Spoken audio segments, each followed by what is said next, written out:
Hola a todos, ¿cómo están? Espero que se encuentren muy bien. Yo soy Elis y en esta ocasión vamos a hablar sobre Los recuerdos del porvenir, escrito por Elena Garro.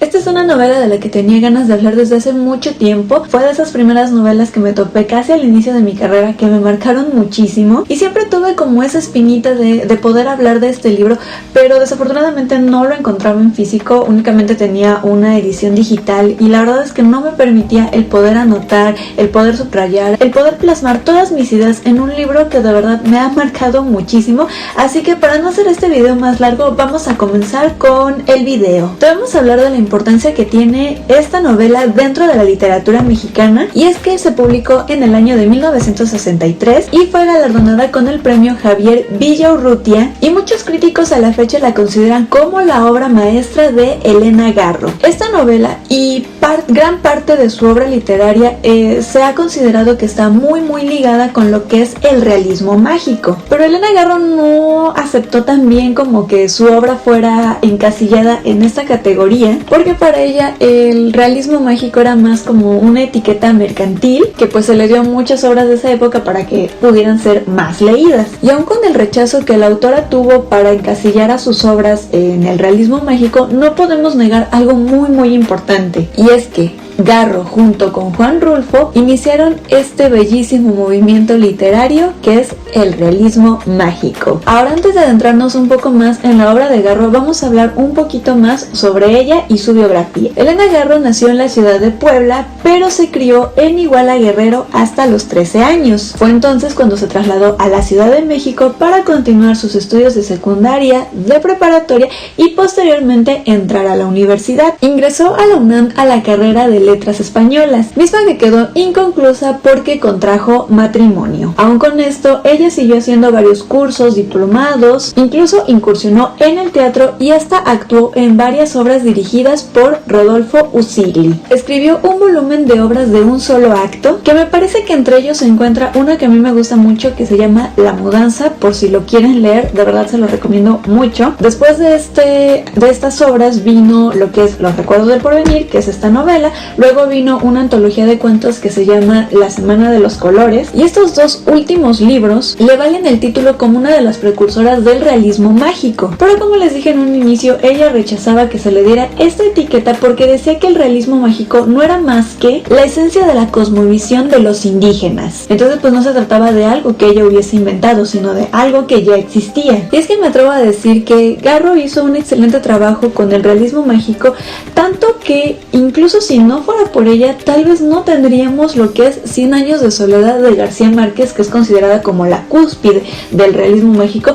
Pero yo creo que para definir mejor a este género, pues podemos encontrarnos mejor con Los recuerdos del porvenir. Pese a este gran aporte que ella dio a la literatura latinoamericana, ella desafortunadamente no tuvo el reconocimiento que se merecía, porque más que ser la escritora Elena Garro, ella era mejor conocida como la esposa de Octavio Paz. Misma Garro declaró en más de una ocasión que estando casada con Octavio Paz, sentía que no tenía la libertad creativa para poder escribir, y esto era por miedo a opacar a Paz, quien, para quien no lo sepa, él es nuestro único premio Nobel de literatura. Incluso en los grupos intelectuales que ellos frecuentaban, pues ella no pasaba de ser la esposa de Paz, y esto influyó demasiado para que ella dejara entonces de lado la escritura creativa y pasara al periodismo. Esta gran investidura que su esposo representaba hizo que ella intentara suicidarse en 2 ocasiones. Lo tormentoso de su matrimonio la acompañó hasta el año de 1959, cuando por fin se divorciaron. Por una parte, él siguió acumulando fama y reconocimiento, mientras que la carrera de ella fue en declive. Ya como periodista, ella se encargó de hacer muchas críticas hacia el PRI y estas formas tan autoritarias y represivas que había en el gobierno, lo que provocó que la Policía Secreta de México se fuera en su contra. Se Se aseguró además que ella era una informante del movimiento estudiantil del 68 y que ella les había brindado una lista de varios colaboradores que participaban en las manifestaciones que se daban en Ciudad Universitaria. Entre estos nombres destacaban Luis Villoro, sí, el papá de Juan Villoro, Rosario Castellanos y Leonora Carrington. Elena se encargó de desmentir todo esto, pero no se salvó de muchas amenazas que hubo en su contra. La gota que derramó el vaso fue lo ocurrido el día 2 de octubre,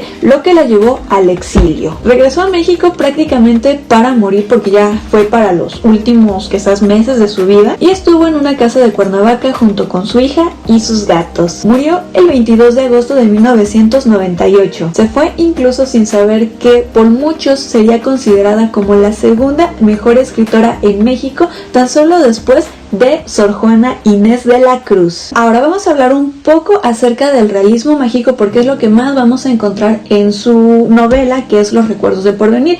No me voy a meter de lleno a hablar sobre el realismo mágico, pero sí vamos a dar una definición y algunas de sus características. Y bueno, en una definición mucho más generalizada, el realismo mágico se trata de una narración basada en lo cotidiano, donde también nos vamos a encontrar con situaciones que se salen de lo que nosotros conocemos como normal. Y ojo, esta nueva realidad solo es posible en Latinoamérica. La mezcla de culturas y del mestizaje a raíz de la conquista permitió que esto fuera posible. Y es que el realismo mágico, a diferencia de la literatura fantástica, no permite la creación de mundos alternos donde todas estas situaciones sean posibles. Todo lo que nos vamos a encontrar en el realismo mágico sucede en esta misma realidad. Ahora, en un artículo de María Achiteney titulado El realismo mágico, concepto, rasgos, principios y métodos, hay una parte en donde señala que la necesidad del realismo mágico en Latinoamérica permea a raíz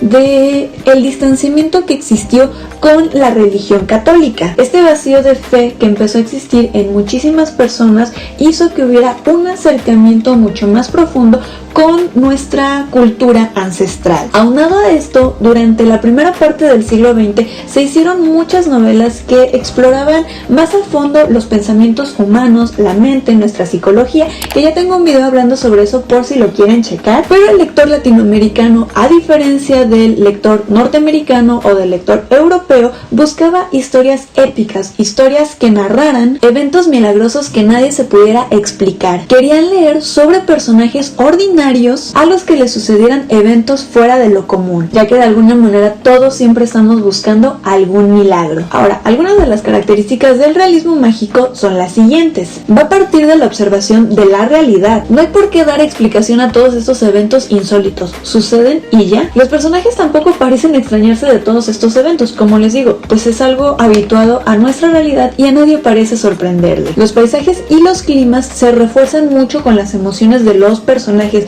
que esto también es como una herencia que traen del romanticismo. Hay rupturas temporales también, o sea, el tiempo no es lineal, no es como lo conocemos en las narraciones del siglo XIX, y es también una libertad creativa que muchos escritores del realismo mágico se dieron. Y una de las características más principales es que se concentra en zonas rurales, principalmente lo que es el campo o la montaña. Entonces es como lo que Elena Garro dijo alguna vez: el realismo mágico no es más que nuestra cosmovisión indígena. Ahora, antes ya de entrar de lleno lo que es la novela, vamos a hablar un poquito de contexto histórico para los que no están tan familiarizados con la historia de México. La novela se va a ubicar durante un suceso conocido como la Guerra Cristera, que fue una lucha armada entre el gobierno y la Iglesia Católica que duró de 1926 a 1929. Esto en contra de las políticas públicas orientadas a restringir la autonomía de la Iglesia. Por ejemplo, se prohibió que la Iglesia poseyera bienes raíces. El Estado iba a decidir cuántas iglesias iba a haber y cuántos sacerdotes podría haber, lo mismo que se prohibió el culto público. En un principio, muchos católicos se manifestaron de manera pacífica. Luego, empezaron a realizar algunos boicots para no pagar impuestos ni consumir todo aquello que fuera comercializado por el gobierno. Tampoco compraban billetes de lotería, que era pues un negocio muy redituable para el gobierno en aquel entonces, y esto provocó una crisis económica nacional. Entonces, para 1927 tenemos el levantamiento en armas. Un año después de toda esta lucha armada de que muchísimas personas murieron, comienzan los acuerdos para finalizar esta guerra, y pues al final la iglesia cedió con las condiciones que la Constitución de 1917 había establecido para limitar a la iglesia en cuestiones del gobierno. A pesar de estos acuerdos, muchos cristeros, que eran las personas católicas que peleaban a favor de la iglesia, fueron perseguidos por los militares,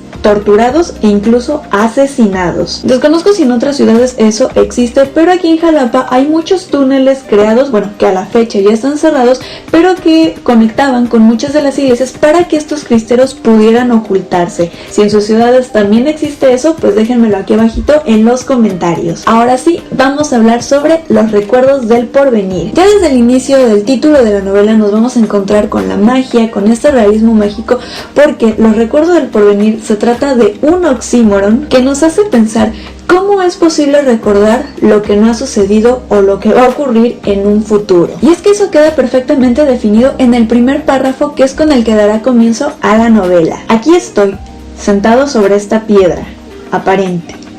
Solo mi memoria sabe lo que encierra. La veo y me recuerdo. Y como el agua va al agua, así yo, melancólico. Vengo a encontrarme en su imagen cubierta por el polvo, rodeada por las hierbas, encerrada en sí misma y condenada a la memoria y a su variado espejo. La veo, me veo y me transfiguro en multitud de colores y de tiempos. Estoy y estuve en muchos ojos. Yo solo soy memoria, y la memoria que de mí se tenga. Y es que desde el principio que estamos leyendo esto ya surge la pregunta: ¿cómo podemos recordar lo que no hemos vivido? Y ese es uno de los temas principales que va a sostener a la novela, el tiempo. Y para esto Garro se va a valer de varias concepciones acerca del tiempo para ir formando toda esta historia. Tenemos la concepción del tiempo occidental, que es la más común, que es pasado, presente y futuro. Tenemos la de los mayas y los mexicas, que es cíclico y repetitivo. Y tenemos el tiempo de los dioses, el que es estático y el que es eterno. Y no solo con esta concepción del tiempo, Garro nos va a sorprender, también nos va a sorprender por el particular narrador que nos vamos a encontrar en su novela. En este caso se trata de Ixtepec, el pueblito donde ocurrirán todos los eventos de la novela. Este pueblito de Ixtepec está muy ligado a Iguala, que es donde ella pasó gran parte de su infancia. Y bueno, como les dije, el contexto histórico dentro de esta novela es la guerra cristera. Entonces Ixtepec nos va a narrar estos eventos que estuvieron ocurriendo durante esta guerra, en el que el general Francisco Rosas tiene bajo su poder a este pequeño pueblito, convirtiéndose a sí mismo él en una especie de dictador y quien controla todo lo que ahí ocurre.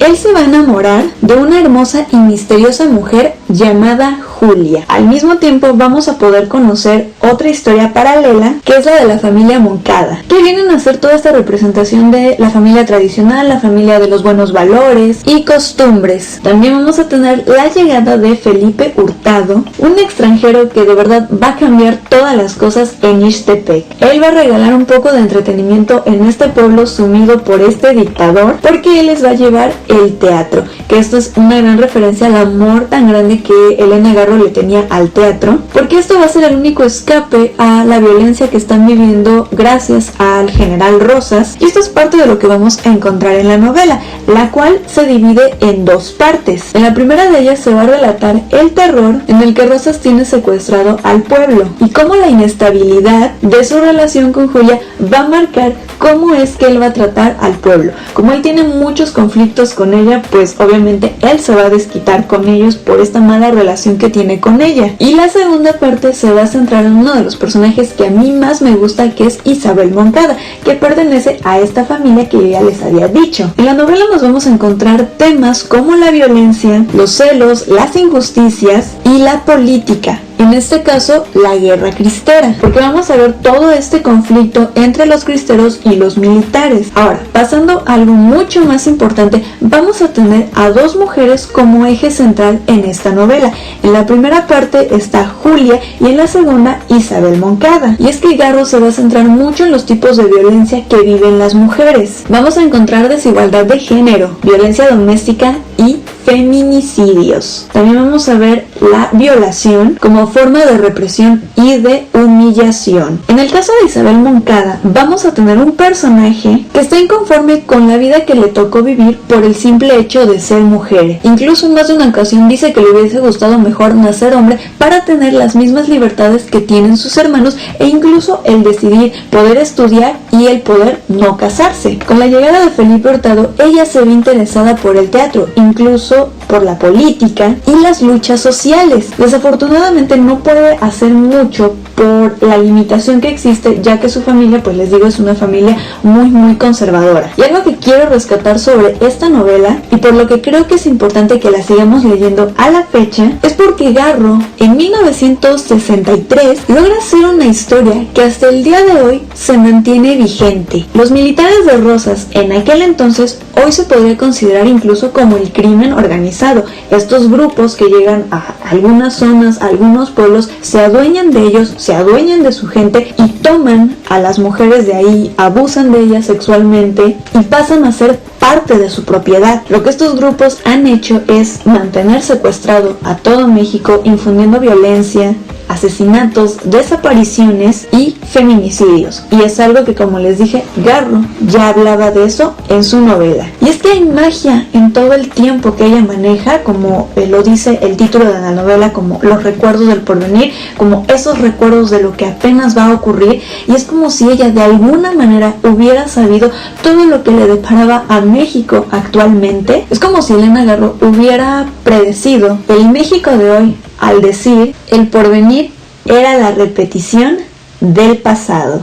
Y bueno, aquí está un poco acerca de lo que esta maravillosa novela representa. Como les digo, es un gran hito de la literatura mexicana, a la que aún creo le hace falta mucho reconocimiento, porque Elena Garro sigue siendo una sombra en comparación con quien fue Octavio Paz. Yo no me voy a meter a discutir en que si uno era mejor que el otro, cada uno como escritor tiene su valor, pero pues sí, no estuvo chido que ella, siendo una gran escritora, pasara a ser esta sombra y que no se le reconociera como debía ser, porque incluso muchos círculos intelectuales de escritores en México, por darle la razón a Paz, pues la hicieron a ella una paria. Pero aquí estamos nosotros para poder darle la mayor difusión, no solo a esta novela, sino a sus obras. Espero hablarles después de La Semana de los Colores, que es un libro de cuentos precioso. Entonces, si tienen la oportunidad de leer este libro, háganlo. Aquí vamos a encontrar el realismo mágico en toda su plenitud. Y es que sí, pese a que Elena Garro rechazó mucho el título como una de las precursoras del realismo mágico,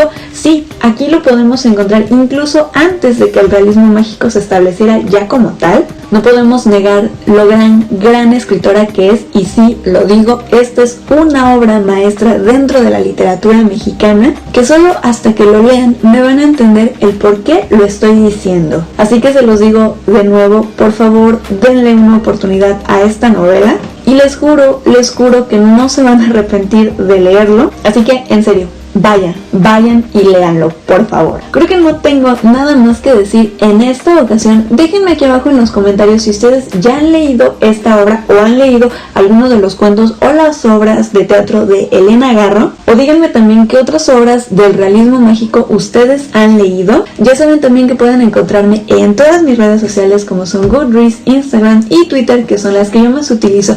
Y sin nada más que decir, yo me despido y de nuevo les recomiendo que lean esta novela.